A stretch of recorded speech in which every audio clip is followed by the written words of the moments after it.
پھر دوبارہ بھتہ خوری اور اقدام قتل کی مزید وارداتیں کی، جس پر مختلف تھانوں میں اس کے خلاف مقدمات بھی درج ہوئے۔ اس کے دشمنوں کی تعداد بھی آہستہ آہستہ بڑھنے لگی۔ اسی دوران عامر تانبے نے نشہ کرنا شروع کر دیا اور وہ آئس کا عادی ہو گیا، جس سے اس کا ذہنی توازن بھی بگڑ گیا، مگر کہا یہ جاتا ہے کہ علاج کروانے کے بعد وہ ٹھیک ہو گیا۔ عامر سرفراز عرف تانبا کی عمر 45 سال تھی اور وہ اسلام پورہ کی گنگا اسٹریٹ میں واقع 5 مرلے کے ڈبل سٹوری مکان میں رہتا تھا، جہاں اس کی فیملی پچھلے 50 سال سے رہائش پذیر تھی۔ وہ مسالوں کا کاروبار کرتا تھا، لیکن ساتھ ہی ساتھ ہیروئن اور آئس کا نشہ بھی کرتا تھا۔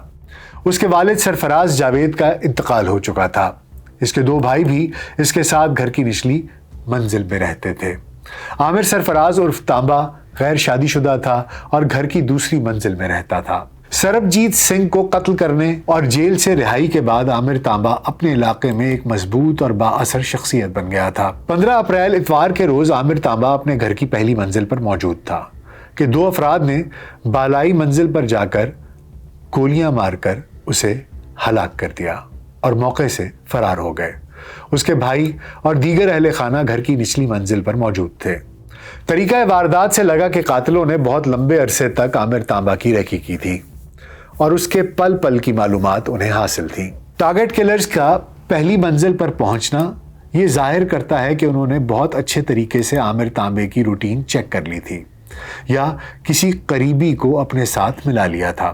وزیر داخلہ محسن نقوی نے بھارت پر شک ظاہر کیا ہے، کیونکہ ماضی کے کچھ واقعات اس شک کو یقین میں بدلنے کے لیے کافی ہیں۔ پچھلے کچھ عرصے میں پاکستان میں مذہبی اور جہادی سوچ رکھنے والے کچھ افراد پراسرار طریقے سے مارے گئے۔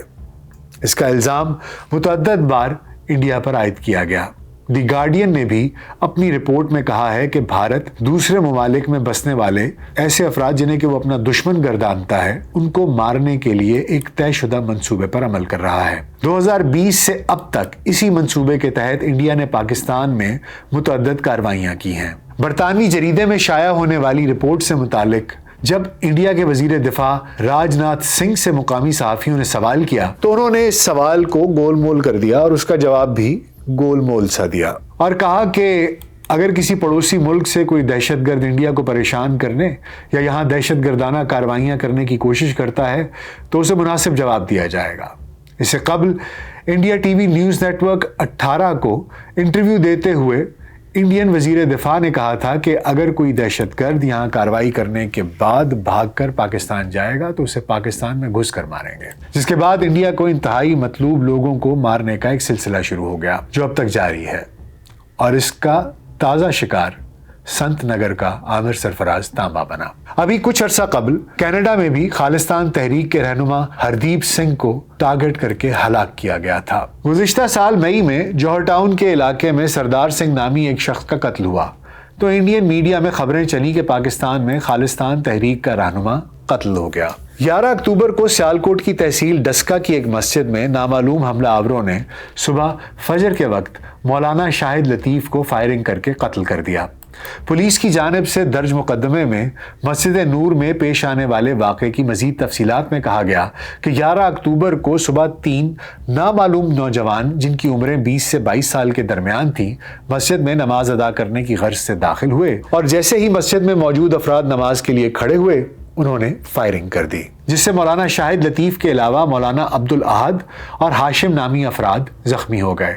مولانا شاہد لطیف نے موقع پر ہی دم توڑ دیا جبکہ باقی 2 زخمیوں کو ہسپتال پہنچایا گیا، جہاں ہاشم نامی زخمی کا بھی انتقال ہو گیا۔ اس موقع پر بھارتی میڈیا پر خبریں چلیں کہ پٹھان کوٹ حملے میں مطلوب شخص کو پاکستان میں قتل کر دیا گیا ہے، جبکہ پنجاب پولیس نے دعویٰ کیا کہ اس نے ڈسکا واقعہ کے ملزمان کو گرفتار کر لیا ہے۔ حکام نے بتایا کہ شاہد لطیف کو مارنے کے لیے انڈین شہری یوگیش کمار نے یہاں مقامی قاتلوں کو ہائر کیا اور شاہد لطیف کو قتل کروایا۔ سپاری لینے والے مرکزی ٹارگٹ کلر عمیر نے 5 ٹارگٹ کلرز کی ٹیم بنائی۔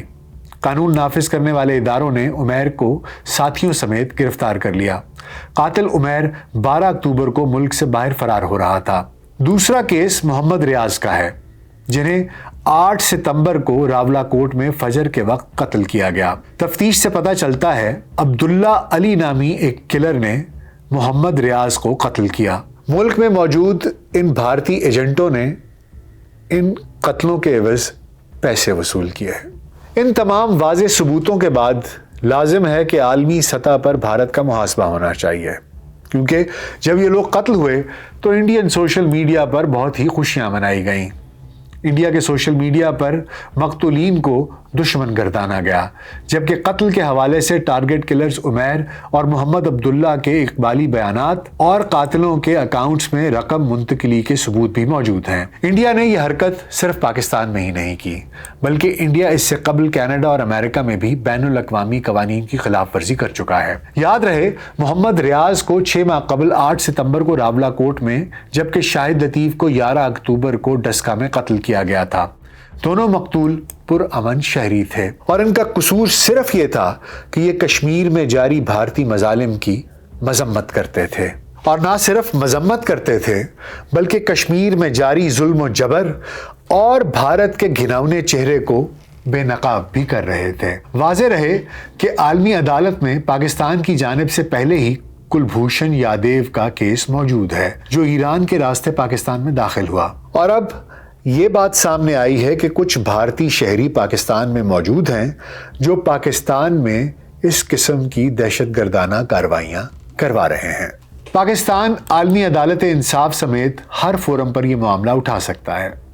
بھارتی خفیہ ادارے اس طرح کی کارروائیاں پوری دنیا میں کرتے رہے ہیں، جیسا کہ کینیڈا میں سکھ رہنما کو مارا گیا اور یہ واقعہ پوری دنیا میں رپورٹ ہو چکا ہے، اور وہاں کی سیکیورٹی ایجنسیز نے اجرتی قاتل کو گرفتار بھی کر لیا ہے، اور کچھ دیر بعد ہی اس شخص نے جرم کا اعتراف کر لیا۔ پاکستان نے عالمی برادری کے ساتھ 2 کیسز کی تفصیلات شیئر کی ہیں، باقی کچھ کیسز ابھی زیر تفتیش ہیں۔ تفتیش کے بعد بتایا گیا ہے کہ بھارتی ایجنٹ یوگیش کمار اس میں ملوث ہیں، جو بھارتی ایجنٹس کے ذریعے کارروائیاں کرتے تھے۔ اس بات کے ناقابل تردید شواہد موجود ہیں، اور اس حوالے سے سیکرٹری خارجہ نے مزید کہا ہے کہ پاکستانی سرزمین پر بھارت کی کارروائی پاکستان کی خود مختاری کے خلاف ورزی ہے۔ بھارتی ایجنٹس کے اعترافی بیانات بھی ہیں جو اس وقت ہماری تحویل میں ہیں۔ ہمارے پاس فائنینشیل ٹرانزیکشنز کے ثبوت بھی موجود ہیں۔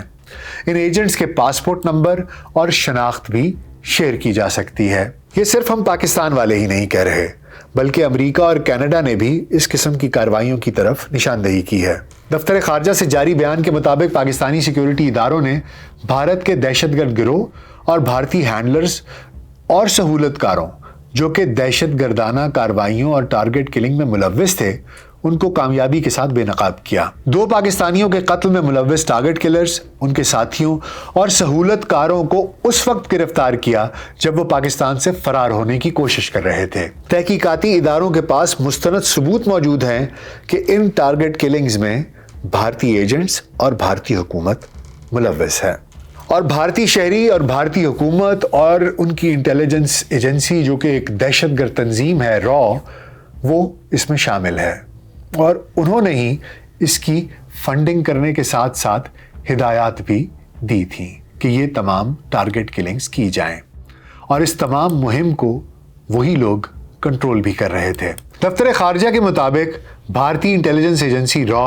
ایک عالمی دہشت گرد تنظیم کا کردار ادا کر رہی ہے۔ ان واقعات اور انویسٹیگیشن مہمات کے بعد یہ نتیجہ نکالا جا سکتا ہے کہ عامر تانبا کو بھارتی ایجنسی نے ہی قتل کیا ہے، کیونکہ اس نے بھارتی جاسوس کو قتل کیا تھا۔ جب عامر تانبا نے جیل میں سربجیت سنگھ کو قتل کیا تو انہی دنوں بھارتی جیل میں قید ایک پاکستانی قیدی ثناء اللہ کو بھی اسی انداز میں سر پر وار کر کے قتل کیا گیا تھا، جو اسی واقعے کا رد عمل معلوم ہوتا تھا۔ اگر ان تمام تفتیشوں کا اور واقعات کا بغور مطالعہ کیا جائے، مشاہدہ کیا جائے، تو اہل عقل کو اس نتیجے تک پہنچنے کے لیے کوئی زیادہ دیر یا مشکل نہیں لگے گی کہ انڈین سلیپر سیلز نے ہی یہ تمام کارروائیاں کروائی ہیں۔ پاکستان سمیت دنیا بھر میں جب بھی بھارت کو مطلوب کسی شخص کی موت ہوتی ہے تو بھارتی میڈیا نے ہمیشہ اس کے قتل کو اپنے ملک کی فتح قرار دیا ہے۔